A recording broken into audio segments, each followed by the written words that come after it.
السلام عليكم حبابي. اليوم جيت في فيديو سبيسيال عاوتاني على الناس الاصاله، الناس النخوه، الناس الهمه والشان. المهم جماهير المغرب الفاسي راه بديت نتاعكم وشكرا على السيبورت، ونخليكم مع الفيديو بلا ما نطول عليكم. المهم ما تنساش ديك ابوني، هذيك الرده زرقاء فهمتيها شنو هي ديك اللايك وشي كومونتير زويون بحال وجهك وتبارك الله عليكم. كثيرا جماهير المغرب الفاسي اسمع إن سألوك عن الوفاء عن جمهور المغرب الفاسي، وإن سألوك عن الإبداع فقل فطل تايجرز. على ذاك الأساسي في قلوبهم عشق للماس أكبر مكانة، وبعد فريقهم عن الأضواء لم يثير. هذا المعلق عزيز علي، هذا المعلق واصلوا إبداعهم في الملاعب ميزة، وقدموا الدروس في التضحيات جماعة من أجل فريق لهم وللمغرب. اسمع نزولكم للقسم الثاني ترك في الشارع الرياضي غصة وحسرة على هذا التعليق. حنا كنا في الدوزيام التي لن ننساها بغتة، هي فاس عراقة السنين بها وديك بلا ما ندوي وبجمهورها العالمي بجمهورها بلا ما ندوي في أحضان فضالة اليوم شموخهم من ذاك الزمان وهذا الزمان. هذا جمهور المغرب الفاسي يا سادة، هذا جمهور المغرب الفاسي والمتعة حاضرة في المدرجات. يا سلام. نشوفوا التعليق الثاني كي كان مع الكراكاج وخليه عجبني هذا المعلق هذا. المهم خليكم تشوف لمسة فنية من جانب الفنان طارق السيت. اسمع إذا تنفيذ المخالفة لطارق الساتي في حدود الثمانية سنتي. الجولة الثانية لتتواصل مع الأجواء الاستثنائية في مدرجات الملعب الكبير بمدينة فاس. اسمع الأغنية، إذا اسمع المعلق. المغرب الرياضي فاس من الدفاع طويلة، كرة بابية للوسط من طرف سفيان المدن لمحسن متولي. تماما متولي على الطرف الايسر. هنا الانطلاقه، هنا المراوغه من الجانب علي، يدار علي الحراق والخطا يحتسب لافاده فريق اتحاد طنجه. اشتعلت في مدرجات الملعب الكبير بمدينه فاس الفطال تايجرز باجواء خاصه في لقاءات فريق المغرب الرياضي الفاسي حتى هنا بفاس وخارج مدينه فاس. عاد فكرت كنت سبقت لكم الحدث قبل من الكراكاج هنا فين كان عطى التعليق اللي قلت لكم كان غاية في الرابعة، نسمعوه كامل. كثيرة في هذه المباراة، لكن الشيء الجميل والنقطة المضيئة في هذه المباراة هو جمهور المغرب الرياضي الفاس يضيئون لا مدينة فاس. النور الساطع، النور الذي لا يطفي، نور الجمهور معلق المغرب الرياضي الفاسي. وفي ظل الغياب العالمي لهيركوليس عن قمة هذا اليوم وفي ظل ما يميز لقاءات اتحاد طنجة والمغرب الرياضي الفاسي من ندية ومن تشويق. هاكاك اسمع هاد اللقطة هادي بزاف، هاد اللقطة هادي اسمع المعلق شنو غيقول. اسمع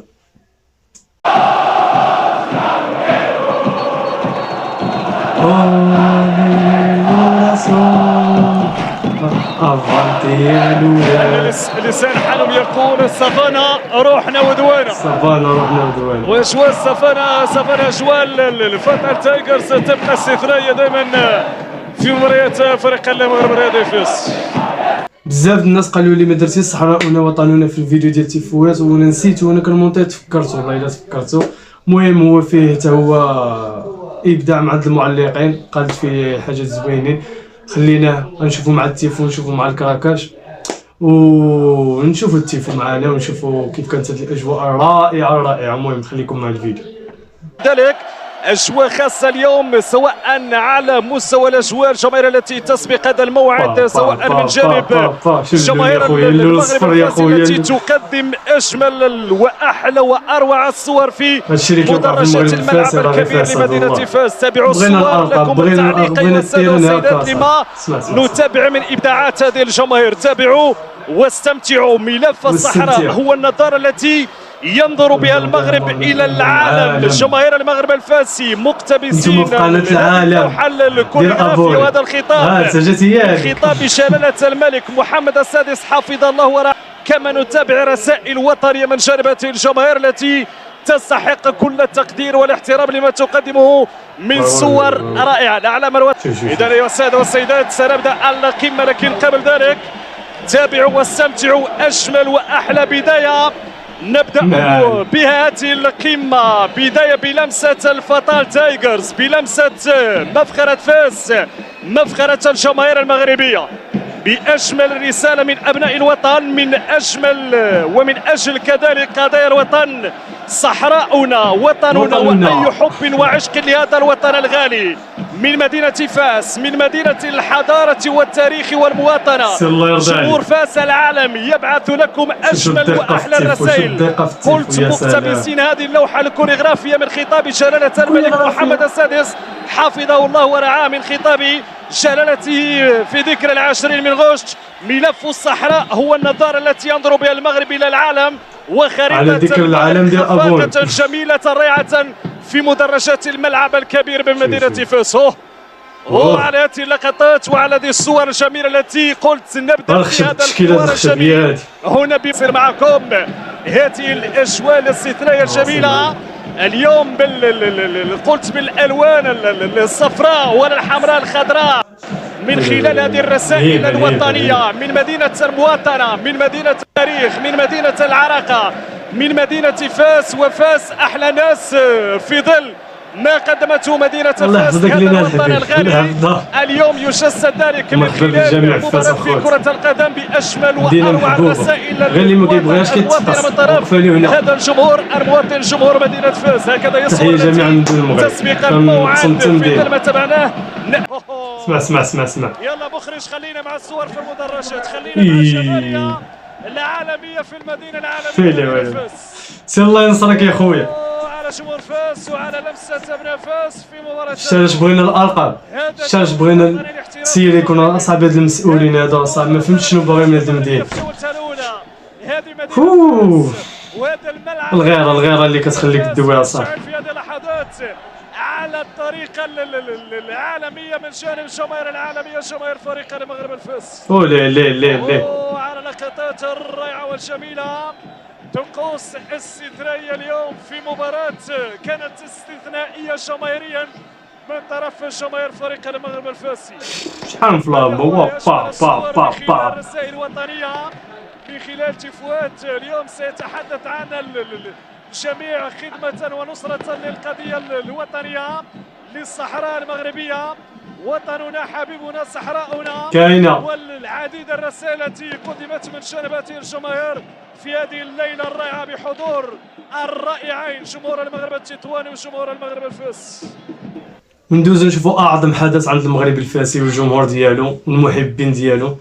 الثلاثية اللي كتصوبت 100 يوم، بدات من هذا الإنجاز هذا، بدات من كأس العرش وهذا الإنجاز هذا. المهم نشوفو التيفو اللي كانتهز والحضور الجماهيري في ذاك الوقت. يا سلام يا سلام. أقدم التشكيل الخاص للفريقين، التشكيل الخاص للفريقين. وهنا هنا توقفت الكلمات، هنا اختلطت العبارات، هنا امتزجت الرغبات. جمهور فتان، جمهور فنان، جمهور صانع للفرجة ومحقق للأحلام. أحسنتم ووفيتم وأبدعتم يا أبناء فاس، فلكم الكلمة ولكم التعبير في هذا اليوم التاريخي والكبير. عنونوها هم وكتبوها بالبند العريض، قالوها بصريح العبارة: القلعة الصفراء تغزو القارة السمراء. اليوم نتابع صورة معبرة لجماهير مدينة فاس. الله على روعة الجمهور وحلاوة الجمهور المغربي. أقنعتمونا أمام الأسود بولكرواك، ودهشتمونا أمام الترجي بالوينرز وأطيافو، واليوم الدور عليكم يا فتى تيغز وكل اليوترات الفاسية. صور غاية في الروعة، صور تأتيكم مباشرة من هنا من مدينة فاس. أحسنوا هذه الدخلة الجميلة، هذا التيفو الممتاز، هذه البدلة التي يعني تكتسي كل المشاهدين، كل المتفرجين، كل الحلقة الحاضرين الصفراء تنزلقة بمدرجات ملعب مدينة فاس. صورة غنية عن كل تعليق، حضور جماهيري كبير، أكثر من 45 ألف مناصر ومشجع حضروا اليوم، أتوا اليوم لمناصرة الصفر، لمتابعة النمور الصفر في مباراة مهمة وهي مباراة نهائية، هي مباراة للتتويج لرفع الكاس هنا بمدينة فاس المدينة العريقة. المهم خليو حتى لهنا الفيديو باش يكون الفيديو خفيف ظريف، ونتمنى يكون عجبكم، ونتلاقاو في فيديو جاي ان شاء الله.